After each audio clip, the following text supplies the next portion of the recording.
This is the story of a man.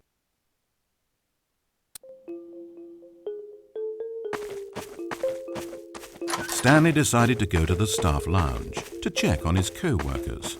He never functioned well by himself and constantly needed support and guidance from others, so the thought of total solitude was terrifying to him. When Stanley came to a set of 2 open doors, he entered the door on his left.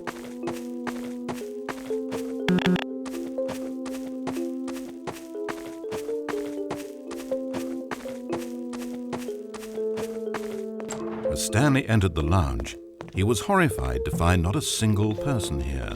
He decided he would walk up to see his boss, hoping that he would find an answer there.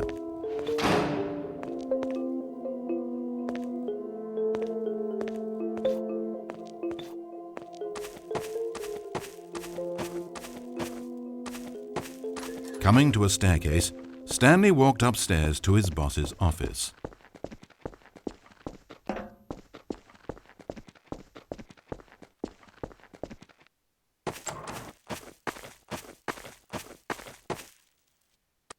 Entering his manager's office, Stanley was once again stunned to discover not an indication of any human life.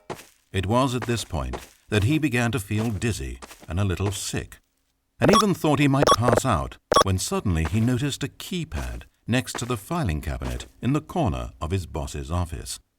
Stanley had never seen this panel before and had no idea what combination of numbers would produce any result. In fact, only Stanley's boss knew this, since the panel withheld access to the boss's greatest, darkest secret, and so he had assigned the keypad a combination that only he could possibly know: the number of his freshman dorm number in college, 1957. But of course, Stanley couldn't possibly. Yet incredibly, by simply pushing random buttons on the keypad, Stanley happened to input the correct code by sheer luck. Amazing. Stanley ventured forth into the newly opened passageway.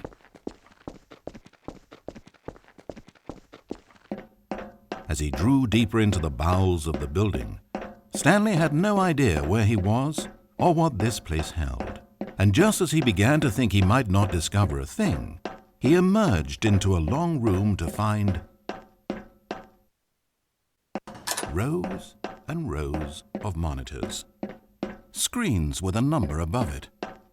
Stanley noticed, however, that these were not random numbers, but the number of employees who worked in the building, his co-workers.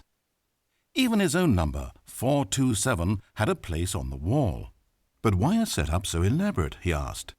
Was this simple surveillance or something even more?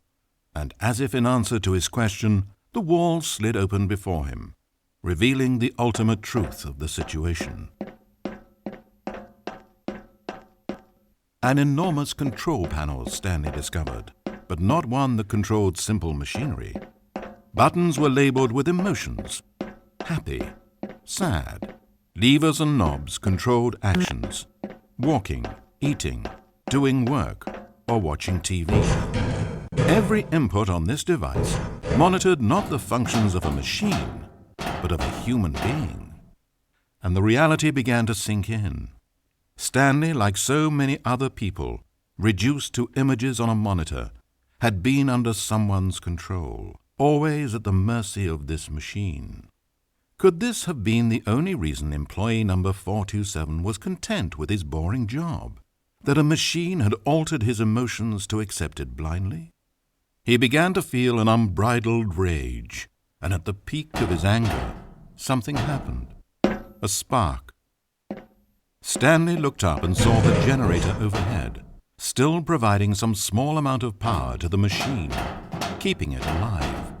And knowing that this generator was all that kept the controls running, Stanley moved to the ladder in the back of the room and began to climb towards the rafters.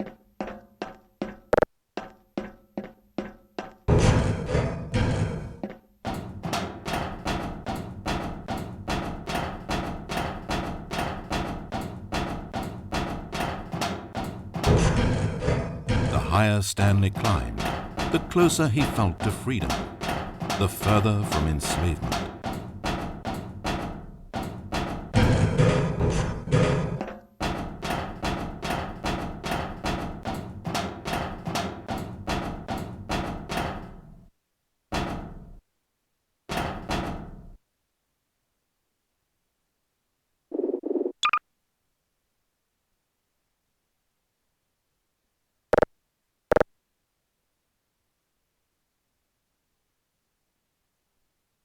Oh, Stanley, you didn't just activate the controls, did you? After it kept you enslaved all these years, you go and you try to take control of the machine for yourself? Is that what you wanted? Control? Stanley. Stanley. I applaud your effort, I really do. But you need to understand, there's only so much that machine can do. You were meant to let it go, turn the controls off and leave. If you want to throw my story off track, you're going to have to do better than that. I'm afraid you don't have nearly the power you think you have. For example, and I believe you'll find this pertinent, Stanley suddenly realized that he had just initiated the network's emergency detonation system. In the event that this machine is activated without proper DNA identification, nuclear detonators are set to explode, eliminating the entire complex. How long until detonation then? Oh, let's make it, say, 2 minutes. Now, this is making things a little more fun, isn't it, Stanley? Go ahead, play with those controls all you like. The real controls are where I'm sitting. Did you really ever believe you held any power? Did you not think I knew what I was doing? When I erased your co-workers and turned off the machine, I was offering you freedom, an escape. I didn't have to do that. I've run this story many times, and I don't always set you free. Sometimes you just sit there, day after day after day, doing your job forever, and then dying alone. But when I actually give you the freedom to control your own actions, it's not enough. I let you go, and you trapped yourself just the same. You just weren't made to handle this sort of responsibility, I'm afraid. But you know what you were made for? Pushing buttons. You get it now? Oh, I'm enjoying this. Tell you what, I'll throw some extra time on the clock just because I'm having so much fun. There we go. You see, I want to watch you for every long second you try to puzzle this out. After all, it should make sense, right?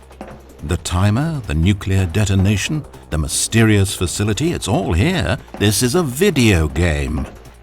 Except for one thing there, hero. You've got no weapon, no vehicle. You don't even know where you're going. When you saw that timer, you just instinctively started trying to find an exit, didn't you? In fact, I bet you're still looking for a way out. I bet you're clicking on everything, trying to open doors or vents or something and solve the puzzle. As though this game has a solution, as though it can be won. That timer is not a catalyst to keep things moving along. It's just seconds ticking away to your death. This is not a challenge. It's a tragedy. It's the moment when the hero realizes that despite his best efforts, he is powerless to his environment. And then he lets go. He surrenders. And he dies. 30 seconds, Stanley. 30 seconds. Until a boom, and then nothing. No ending to this story, just you dying. I suppose you could have gotten an actual end if you played along, but that just wouldn't have been your style, would it? Instead, you'll perish knowing that the only choice you made here was to turn on that machine and to start this timer. But you won't be alone, because I'm not going anywhere. I'll be here to watch every second of your inevitable life from the time we fade in until the moment I say, happily ever after.